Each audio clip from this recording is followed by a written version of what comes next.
সবজি রান্না করব এখন। সবজি পেঁয়াজ ভাজতেছি, এখন মশলা দিয়ে দেবো হালকা করে।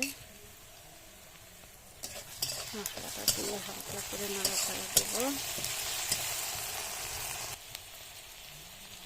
এখন দিয়ে দেবো স্বাদ মতো লবণ,